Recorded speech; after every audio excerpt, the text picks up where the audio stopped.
Oke, ini parameter pertama yang akan kita pelajari minggu ini adalah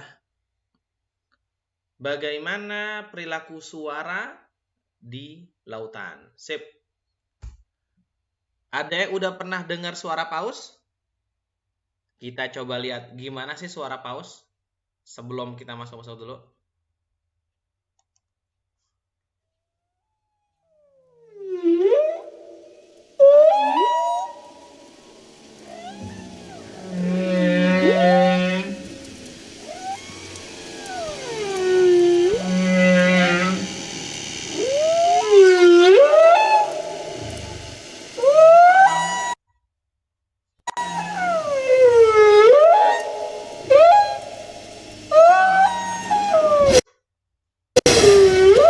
Dah, kurang lebih kayak gitu tuh suara paus. Untuk suara-suara binatang laut lain coba deh ke situs ini, menarik. Ntar ada suara-suara untuk tipe paus yang berbeda. Paus biru lah, paus bungkuk, segala macam, lumba-lumba, paus pembunuh. Coba cek deh ke sini deh. Oke, itu suara paus. Kenapa kok mulainya dengan paus? Ntar kita cerita. Kenapa? Karena ini ada satu fenomena yang sangat menarik tentang bagaimana paus berkomunikasi dengan satu yang lainnya. Tahun 1826 ada dua orang ilmuwan namanya Jean Daniel Colladon dan Charles François Sturm. Dua-duanya tertarik meneliti suara di lautan. Dan ini adalah catatan pertama yang tertulis tentang praktikum ini. Jadi, apa sih eksperimennya? Jadi mereka naruh sebuah bel ditaruh ke bawah laut, oke? Terus di atasnya di apa namanya? Jadi ada dua apa namanya? Ada dua boat, ada dua perahu. Yang satu ada belnya, yang satu ada receiver, penerima suaranya, oke? Nah, belnya dibunyikan dengan terus-menerus tong tong tong tong kayak gitu deh. Dan lalu diterima. Ternyata suara dari yang satu, jadi ada yang diukur. Pertama ada suara si belnya, suara belnya dinyalainnya dengan apa? Dengan cara memantik gunpowder tuh apa ya? Mesiu di atas perahu yang satu, satunya lagi menerimanya. Dua-duanya direkord. Cahayanya sama suaranya direkord. Jaraknya 10 mil. Nah, ternyata dengan metode ini, dengan praktikum ini, dua ilmuwan ini berhasil menentukan seberapa cepat kecepatan suara di dalam lautan. Kenapa menarik?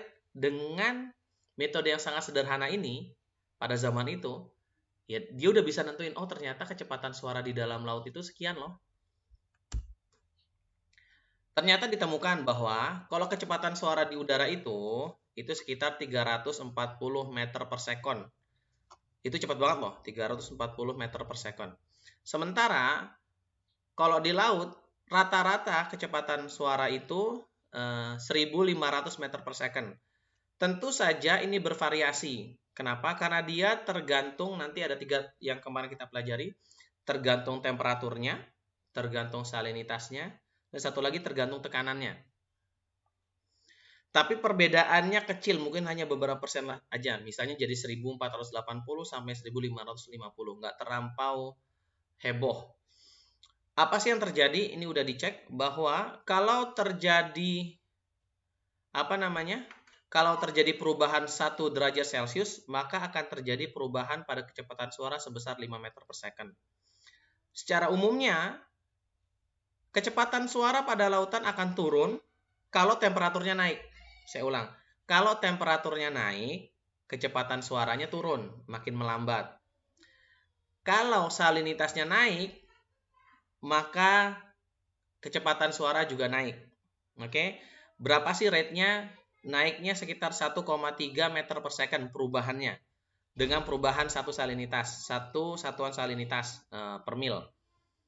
Bagaimana kalau dengan tekanan? Kalau tekanan Kalau tekatannya naik, kecepatan suara juga naik. Kecepatan suara tiap perubahan sebesar 1. Ini perubahan kedalaman ya hitungannya. 1 meter biasanya berubah kedalamannya sekian. Maka akan ada perubahan sebesar 0,018 meter per second. Oke, terus kita lanjut. Sebelum kita lanjut, ternyata saya mau nanya kuis nih. Buat teman-teman semua, coba dijawab di grup ya. Ada 3 gelombang suara dengan frekuensi yang berbeda-beda. 1 5 Hz, 10 Hz, dan 15 Hz. Oke? Kira-kira menurut teman-teman, jangan googling dulu, jangan apa, berdasarkan pikiran aja, kira-kira. Dari 3 gelombang ini, manakah yang kecepatan rambatnya paling cepat? Itu satu. Yang kedua, dari 3 gelombang di atas, manakah yang menempuh jarak paling jauh? Yang kedua ini saya nggak nanya kenapanya ya. Silahkan coba jawab di grup, ketik aja pakai WA, jangan googling sekali lagi. Dan ketahuan nih, buat yang nggak ngedengar video ini pasti nggak akan ngejawab. Kita lanjut. Ternyata kalau kita lihat berdasarkan kedalaman, ini menarik juga nih, ini menarik banget. Ternyata suara tuh juga memiliki profil. Dia memiliki dia berubah-berubah sesuai kedalaman. Kalau kita lihat tuh ya, dia ada beberapa layer. Yang pertama adalah, kalau kita lihat di grafis ini, sebelah kiri, ada yang disebut surface layer. Pada surface ini, kecepatan suara di permukaan yang paling berpengaruh adalah sinar matahari. Kenapa? Ya karena dia permukaannya tuh langsung menerima sinar matahari sehingga temperaturnya menjadi tinggi. Oke, sedikit menuju ke kedalaman, kan sinar matahari berkurang, maka otomatis temperaturnya juga menurun.